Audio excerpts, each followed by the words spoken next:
گرین اکانومی سبز اقتصاد یا شنه اقتصادونه چې په جدید عصري نړۍ کې د دې ډیر زیات ارزښت ضرورت او سیګنیفیکنس رامنځته شوی د سبز اقتصاد یا د گرین اکانومی کانسپټ هغه مفهوم دی چې اوسنۍ چاپیریال انوایرنمنت د صنعتي د ترقۍ او د انسانانو د ژوند په مختلفو برخو کې د دوی ډیولپمنٹ یو داسې ډیولپمنٹ چې موجوده انوایرنمنت چاپیریال لاغه اغیزمن پاتې نسی یا د مثال په توګه دا وخت چې نړۍ د یو ډیر لوی د فنامنا د یو داسې لوی ترټ سره مخامخ ده چې هغه د کلایمټ چینج په نامه باندې یعنی ماحولیاتي بدلون یو داسې خطر چې هغه د ټولې دنیا لپاره یو شیرډ ستونزه او ګواښونه دي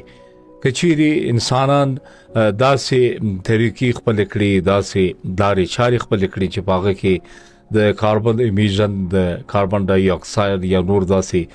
ټاکسیک ګیسز او د غو اخراج چې دی ولرول سي چې دغه گرین هاوس ګیسز زموږ د دې ځکه د دې سیارې لپاره د تودوخه د ګلوبل وارمنګ سبب جوړیږي او همدارنګه د یو سیریز اف مسایل چې دي کړي در کړي او له بل سره تړلې مسایل چې دا غسر بیا تودوخه وچکالي ډراوټس سیلابونه دغه ټول د دې مسایلو سبب یا سرچینه ګرځي د گرین اکانومی مین چې د تیمز دی لکه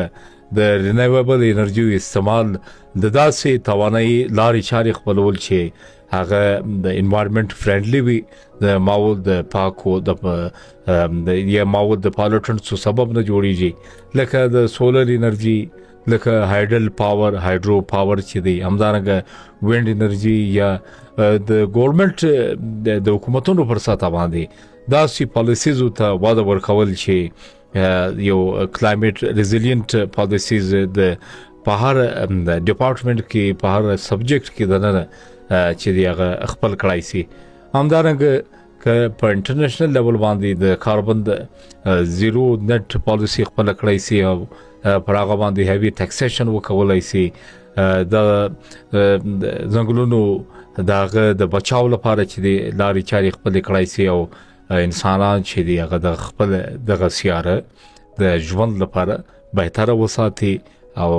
د گرین اکانومی د خپلولو سره سسټینبل ډیولپمنٹ پایدار ترقی تړلې ده